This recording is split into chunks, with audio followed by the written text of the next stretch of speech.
It's the first time that we're doing something based on a particular theme. And the theme this evening is birds as messengers.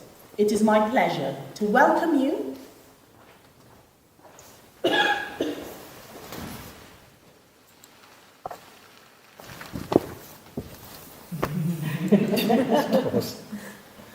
to the unfamiliar world of medieval Welsh music.